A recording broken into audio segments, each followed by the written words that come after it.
Howdy, folks. Welcome to the Unqualified Film Bros. Tonight, by virtue of my win in the 150th episode, I get to talk about one of my favorite movies, and by talk, I mean gush. We are talking about La La Land tonight. I've been holding on to this one for a while. I thought about doing it last time, but figured I'd get another win at some point, so we brought it around. Ben's always frustrated when I win, and he's even more frustrated by the movies I pick. So, No, no, I don't like the movies you picked are fine. I'm just frustrated by you winning, especially the last time.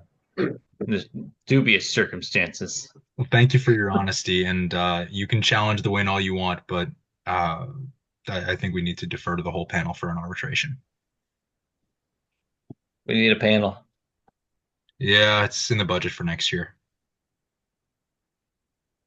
Speaking of budgets, that's not a place to start this. Um, this movie made 475 million on its $30 million budget, so that's pretty cool. Um, but yeah, if I could start here, I love this movie because it just makes me feel so many things. There's music and comedy and drama and romance, and it's a technical masterpiece with its cinematography and its score and its editing and its lighting and its sound design and production design. The attention to detail for this film rivals, I think, any we've talked about. And I really, my love for this film goes beyond, oh, well, it's a Damien Chazelle directed musical starring Emma Stone and Ryan Gosling. It's this is a fantastic film. And just watching it again today before we recorded, I was focusing on new things that I hadn't on my previous however many viewings of this film. And I'm sure we'll get into that, but I love that, you know, 10, 12, however many times I've seen this movie in the last 8 years since it came out. I love that I can still pick up on new things about it. So let's get into it. I'm But excited. yeah, I'm curious. What'd you pick up this time? Um, Mostly, I was really trying to focus on the editing this time, which I hadn't done before. um Watching for because the opening sequence, Another Day of Sun, is so iconic with its music and it's the fact that it's one take going over that highway with all those extras and the music and choreography and everything that they did to set that part of the film up. I wanted to see if there were other sequences where they were able to play around with long takes and extended, not really set pieces, but extended moments and music in the film. And they do it pretty much right away with someone in the crowd. The first two-thirds of that song before they go to the party is all when they're all still at the house. That's all one take, which I had never noticed before. Um, in what was the other song that I wrote down? I should have had this ready. Um,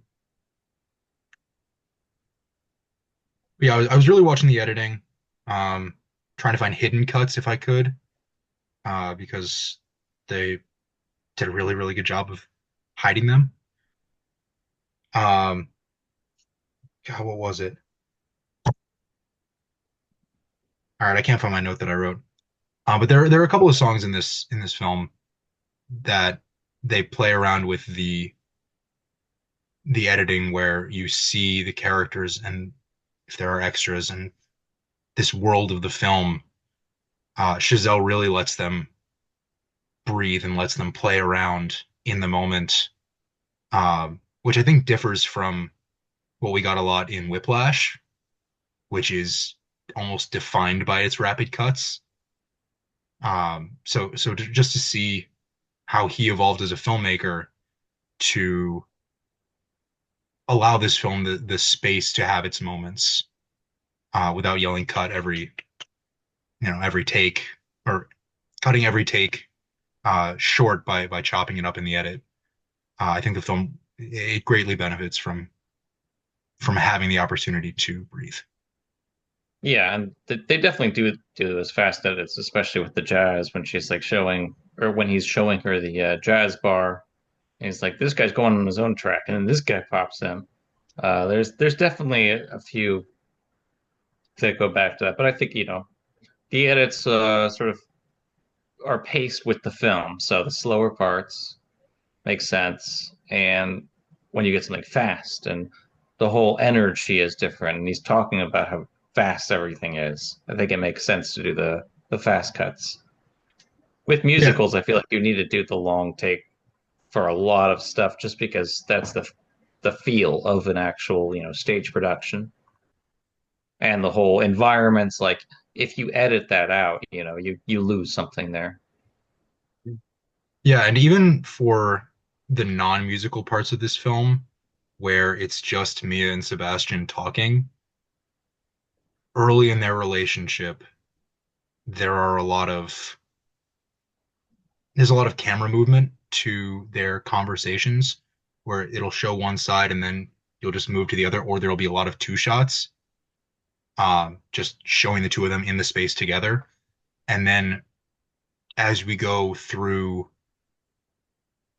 basically fall and then winter at the end of their relationship, it's a lot more standard coverage where we're seeing either an over the shoulder shot of the other person or just a close up on that other person, not so much together, which is more of a filmic way of showing the separation and the split at this point of this stage of their relationship. Really, really creative choice that I noticed on this time. George, what's something that you noticed that like in this film that you think you might want to, you know, emulate in some of your own work? Oh gosh, I could go for an hour about this. Just like one, no, like one thing that you noticed different from your other viewings, like kind of in the same vein of Ben's last question, but something that you saw that you were noticing that you might want to use in your own work. I think what I might have just been talking about with extended takes and giving talent an opportunity to play around, which is something I did. We talked about it on the Putt Putt episode, but really allowing the actors space to interpret the work in a number of different ways, allowing them the space to maybe improvise or ad lib a little bit. Certainly, that's less the case here for this film, but it is something that I took away from this viewing, where certainly the opportunity to let the film I've been saying breathe over and over again, but really that is what it is. Each take, each scene, not to say, all right, I need this to end right here, or I need to cut to another point of view here, and just giving each shot, each moment, each beat the space that it needs to tell the story rather than just I have to stick to a runtime or I have to stick to a duration for this scene. Mhm. But again, I would love to. I was getting ideas just watching it this time, and we've talked about it. I know we talked about it on the Yeah. Goodfellas episode. An opportunity as a director to do a long single take of any sequence in any project. I know I've mentioned it before. My favorite episode of Always Sunny, Charlie Work. The second block of that episode is all one long take. That I don't think I can state enough is one of my biggest goals as a filmmaker is to accomplish something like that where everything works and everything's going and you can just follow the camera, follow the actors through this sequence without needing to make a cut because it takes Yeah. everything working perfectly. And when you nail it, and a lot of these films, that episode of Always Sunny too, they nail it. And that's something that I want to achieve, and that's something I want to emulate in some future project. And Chazelle does it a lot here. Even when He does in a lot of his films. I mean, he balances a lot of plates. Um, and like I'm thinking like every single one of his films that I've seen, there's so much going on all the time. I think that's something that we talked about a lot on the Babylon episode. Well, That yeah. one is the biggest case in point of Chazelle throwing a bunch of shit in the air and seeing what sticks. Yeah. It's like La La Land is kind of a better version of Babylon, in my opinion, in I that agree 100%. there's there's like the same romance, the same rise. There's a fall in that one for some of these people, but same ideas are pretty much there. But yeah, I mean, La La Land, I think it's a fantastic film. I can criticize Babylon, but doesn't have We any. already did that. Yeah, it doesn't mean that La La Land is not a good film. Um, I really like pretty much everything about it. I think the performances are really strong. They're not the best singers, but it doesn't matter. They don't Um, have to be. yeah, it fits. It's fine. And I really love the blend of like everything that they do. The comedy is funny. I mean, it's kind of like a rom-com musical. That's what it is. But, each of these people is sufficiently fleshed out. You understand who they are, what their aspirations are. And so it's satisfying at the end to see them actually achieve that stuff, even if they're not together. Not a Yeah. typical rom-com ending. I think, Ben, you bring up an interesting point about how the characters are so fleshed out. The fact that this is really just Mia and Sebastian's film, where, yeah, we get to know Keith a little bit, John Legend's character, and we've That got man cannot be named Keith. Like it's not real. we've got Sebastian's sister and Mia's roommates, and J.K. Simmons in his two scenes.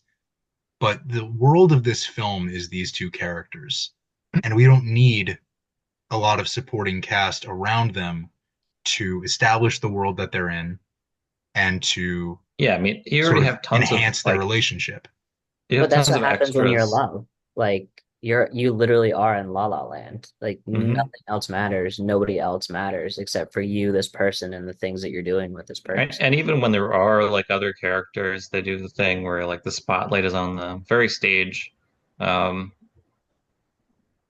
but yeah, it makes sense, and it fits really well for their story, where there are these like characters on the side, but you don't really need to get to know them. You just they serve a purpose, because it's really about these two people and their lives, and then their lives together and apart at the end. But Yeah, also you get the montage at the end. Um, I think that's kind of sweet. that epilogue is one of the best 7 minutes of film I've ever seen. Yeah, it's so much better than his Babylon epilogue, where they just watch movies for 2 minutes. I mean, Oh my Diego God. Calva is great in that movie, and he's great in that scene, but Crying watching The Matrix. I understand. but yeah, you talk about the fact that Mia and Sebastian do not end up together, and the epilogue shows what life could have been like for them if they had. Mhm. But one of the things that I've been saying on the junket, or as much of a junket as I can make it for Putt Putt, my two appearances at the station where I work, um, has been in the description of my film. Uh, Relationships aren't perfect, but don't you wish they could be? And I think what makes the relationship between me and Sebastian in this film work so well for the year that they're together is that it's perfectly imperfect. These are two people who have these gigantic dreams for themselves, and they happen to collide for this brief moment in each of their paths. But ultimately, what's best for each of them is to go their separate ways. And while a lot of audience members, including myself initially on my first viewing, may have been disappointed by the non-traditional rom-com, as Ben said, ending of the two of them not ending up together, the movie is made better, in my opinion, It's also for logically a happier ending because even though there is that montage, we already saw what they were like together, and Yeah, we know that it's probably not going to work out just because of their individual aspirations.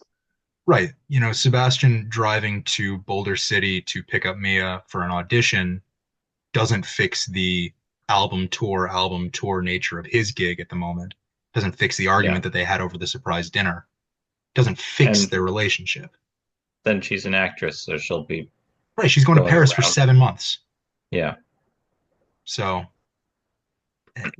I wouldn't say it was destined to fail, but it was the writing was sort of on the wall from the outset that their lives are going in two different directions. And while it might be fun for a minute while they're in the same sort of life space, wasn't meant to be. My I think I like pretty much everything about the film. My only criticism is Wynton Marsalis inserting his brand of jazz purism. All right. We don't need to bash the other jazz musicians doing like fusion or smooth jazz like Kenny G. Okay, they're jazz musicians too. Just want to let everyone know that. I love that scene where Mia tells Sebastian that she hates jazz, and then she's like, "What about Kenny G? You know, jazz." And then he just loses his shit because he's a Yeah, purist and that's the Wynton Marsalis was an advisor musically for this film, I believe, and so I yeah. can't help but think that this is his doing as to why that character ended up such a purist. But again, in the interest of getting to where he wants to go, in terms of purity, um, saving the Van Beek from its salsa tapas nature and opening his own club, which does a purer form of jazz, he does have to put that dream on hold to make the dream happen by Hmm. joining the Messengers and going on tour with this jazz fusion group. I kind of like that band. All right. Hey, Start a Fire is an absolute bop. It's a great one. It's It is not so Wynton good. Marsalis approved. I can tell you that. Well, what does Marcellus say about everything else Justin Hurwitz did for this film? Um, I don't believe that he would say it's jazz. Some of it is. No, he's such a he's one of those, I forget what it's called. But he essentially like believes that only traditional instruments are to be used for jazz, which does not include orchestras. Well, I guess you know what? That's wrong. He would a lot of the orchestras were like traditional jazz, like Count Basie. So, you know what? He would probably consider some of it jazz. But any electric guitar, anything electric, no go. So everything with the Messengers. Everything. It is all blasphemy. So this film, with its stylized colors and stylized lighting and wardrobe, I mean, yeah, they've got like iPhones and junk, but it's kind of timeless. Like you could really see this story happening at any time. And that's not really a segue into what I'm about to ask, but it is an interesting point that I wanted to bring up. But what I'm going to ask is there are moments in this film, namely the epilogue and the planetarium sequence at the Griffith Observatory, that it goes into a little bit of surrealism, not in the dreamlike, weird, out there type of surrealism that we might have talked about in other reviews, but I mean, Mia and Sebastian floating up into the stars is not exactly something that can physically happen. And yet, Well, yeah, You don't know no. that. That's maybe they got really light. I mean, I would love if that could actually happen. That would Well, make yeah, me move out to LA tomorrow. a lot of the movie I feel like is pretty, dreamlike. The whole La La Land is very much alluding to a dreamlike scenario. So I think it's appropriate that it climaxes in the sky.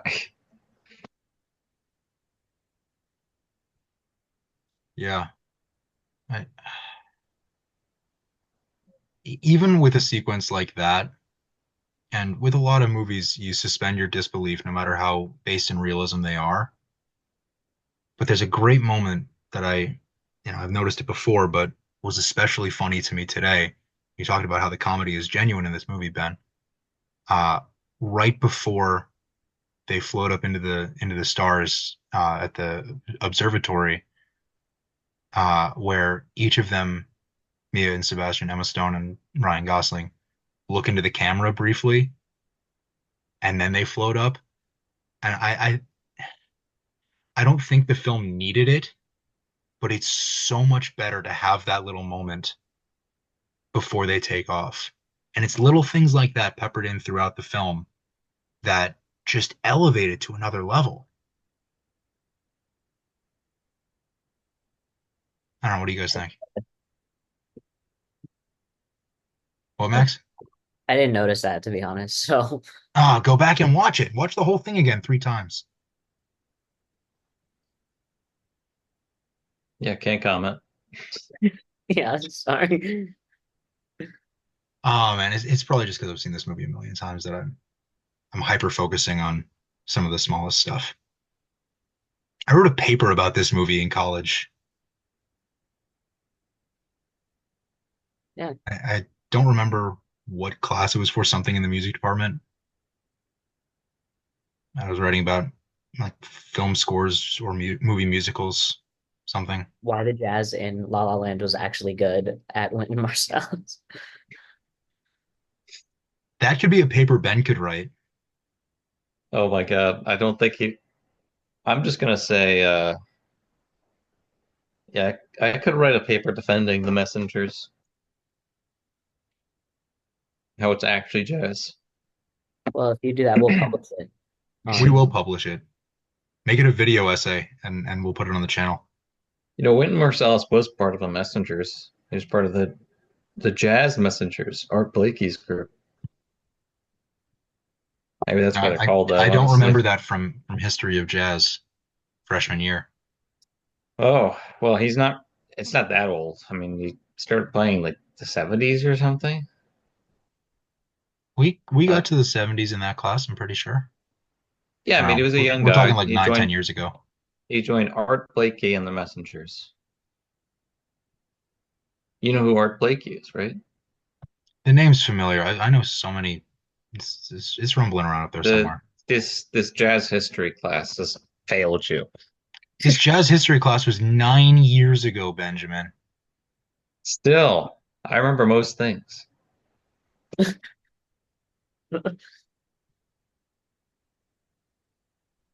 So, this film, La La Land, massive, massive commercial success, massive, massive critical success. The Academy loved it. 6 awards on 14 nominations at the Oscars. We can talk about whether it was better than Moonlight or not, but fact of the matter is, this film is hailed as one of the best movie musicals of all time, one of the best films of the 21st century. Do you think it deserves its place there? Yeah, sure. I don't have a problem with it. Yeah, I mean, it was such a like best film, but it also had such a cultural impact, right? Not only because of the drama surrounding the Best Picture, um, Fiasco. Moonlight, but you know, the re people recreating another another day of sun scene, like the opening scene, so many like they recreated it for the Oscars, um, and the I think the Grammys. I think they like it was all over the place, right? Everybody was talking about it. It was one of those films that like I think pretty much everybody saw. So Yeah, it goes further than just critical and commercial success, It's and cultural impact. yeah, and there's other films that are also that can also be lumped in there, right? For different reasons. Like like Venom. Yeah, Venom. Not what I thought we would talk about tonight, Ben. It's a cultural piece of our history. And now Morbius and Madam Web too. Yeah, but the whole It Sony made one Spider-Verse. more $1 billion. Max, I think you mentioned Black Panther. I did, yeah. I mean it Yeah, that's what I'm, different films fit into the cultural impact for different reasons. I would love to La see more. Wakanda forever. Yikes. I would love to see, and I don't know if Chazelle is the one to do this because he's kind of been there, done that, move on to new exciting challenges, even though I would love to see it. Um, but I would love to see more original movie musicals. Not so much in the same vein as La La Land, but just to present these stories musically on the screen. Um, it's such an underutilized mechanism for telling stories in modern commercial film because I don't know if musicals were not very popular on screen for a long time, and La La Land sort of re-energized a fan base around that. I don't know about that, George. Musicals have been popular on screen for a long time. They were a long time ago, but before La La Land, there was probably we can agree that there was a lull in the genre. Baz Luhrmann won for Moulin Rouge, an original, right? Chicago, Rent. But these are all adaptations of stage musicals that you guys are listing. Okay, but my point was that they're popular, whether or Okay, not they're original. okay. You said they weren't popular. But also we haven't I gotten something like La La Land since La La Yeah. Land. Like it's right. still been adaptations of, books or, you know, plays or musicals on And Broadway. and part of me feels like this film is such a unicorn for doing that and having it not be done since to this extent. But also I would love to see something like this again. Not emulating this, or excuse me, not copying this, but emulating the ideas. Not the story ideas, obviously, but like the idea of something brand new told in musical form. Yeah, I mean, it's like brand new, but it clearly takes influences from stuff. So it's like West Side Yeah. Story was an adaptation of Romeo and Juliet. I feel like yes, I agree, but I don't think it's necessary not to do it on stage first. I mean, I feel like a lot of people just write for the stage first, and that's why. Because you do need to have a decent musical background, which Damien Chazelle does to probably properly do a musical film. Yeah. Which is why a lot of this stuff, includes music. But yeah, I mean, I'd like to see more, but I understand why. Um, and there's plenty of like really good, musicals coming out all the time on Broadway. Eventually, they get turned into films, so I don't This have an issue with either. this film is being adapted for the stage. So it's Yeah, going yeah. the other way. I mean, obviously, It had to happen at but some point. that's the same with Frozen. Frozen is a musical Yeah. animation, and now it's on Broadway. Yep. Yeah. So I guess that's another original musical. Not quite the same because it's animation, but Hey, animation is a great medium for storytelling. yeah, Disney does a few. It's like Moana. There's a few others I'm forgetting. Holy shit, there are a lot of these. So yeah, it's not extinct. No, I don't know if I I said guess it it's was kind of a new extinct. thing. It's not it's kind of a new thing, to be honest. Yeah. At least with what I can think of. I don't know. Somebody prove us wrong. Anyway, it's fun. Musicals are fun. Musicals are fun. Other And than other than cats on screen. Don't do that one again. well, next time Max wins, I think he's got his choice locked up. Absolutely. You know it. It's like body horror. It's seeing those people turn into cats is nightmare fuel. The world's worst CGI motion capture shit. Yeah, I don't have too much more to say about this one. It's one of my all-time favorite movies because of everything we've talked about tonight and everything beyond that. It's the perfect storm of brilliant performances, wonderful music, outstanding production design, and post-production, a masterclass in post-production. I think to answer my own question from a few minutes ago, absolutely deserving of its acclaim and its status as a cultural symbol and as one of the best films of this century, best musicals of all time. Yes, to both of those. Yeah, as far as I'm concerned, Babylon notwithstanding, Damien Chazelle can really do no wrong.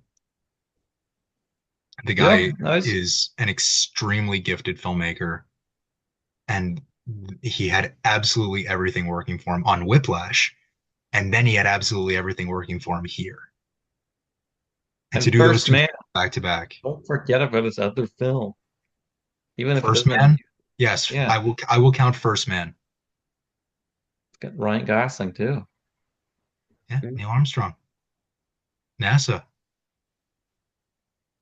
So he's done the psychological drama, he's done the movie musical, he's done the biographical drama, he's done the epic history film. Three of them are musicals, really. I guess two of them are like sort of musicals, but there's a lot of music. Hey, when you have the familiarity He likes music, with music that he does, go for it. Absolutely. Hell, I'll make a except in musical Bat. one day. I think that was one of my criticisms in Battle Babylon, which is the I forgot his name, but the sax player or trumpet player, I can't remember what he played. Trumpet. Trumpet. Um, his story is just sort of like included, and I feel like the only reason it is because he really loves jazz. And it's like, sure, it goes along with, the rise and fall, but who is this guy really? I mean, we spent 10 minutes with him. In a 3 hour movie. Yeah, it's a little too much for me. But yeah, sometimes you don't need to put that in, all right? Make somebody else play the instrument or have them in the movie longer.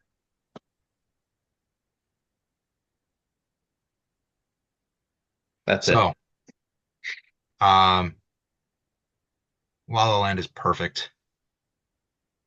It's absolutely worth a watch if you haven't seen it. If you have seen it, it's probably time for a rewatch. Well, last comment, I really respect Ryan Gosling for spending like 8 months learning piano to play the love song properly so that it could be him God, doing it's it and they so didn't have to perfect. use a different, a hand double. They use a hand double for like the really fast parts and the crazy parts, but I respect that. No, He didn't play piano before. he does a lot of his own playing, and it speaks to his There was talent. there was a Quadruple woman threat. who taught him, and she wrote an article on him Oh, coming I've to got to read her. that. I've got to read that. Send it to me. Yeah, let's see if I can find it. Remember what it's called, but I'm sure you could look it up. They went to some piano teacher, and she wrote an article about it. It's not like he's done this many times. True. Yeah. Shout out Damien Chazelle. Shout out Justin Hurwitz. Shout out Gosling and Stone. This is an absolute fucking triumph of a film. And you're doing yourself a disservice by not watching it as soon as this episode ends. So, thank you all for watching. Thank you for letting me gush about La La Land for the last 35 minutes. Gentlemen, it was a pleasure winning. It was a pleasure talking about this film. We are back next week. We're going to watch Dwayne Johnson and Chris Evans try to save Christmas in a movie that's over 2 hours long. Red one. I've heard it's better than Oppenheimer. That's certainly what The Rock is saying. All right, we will see you next week. Have a good night. Good night. Good night.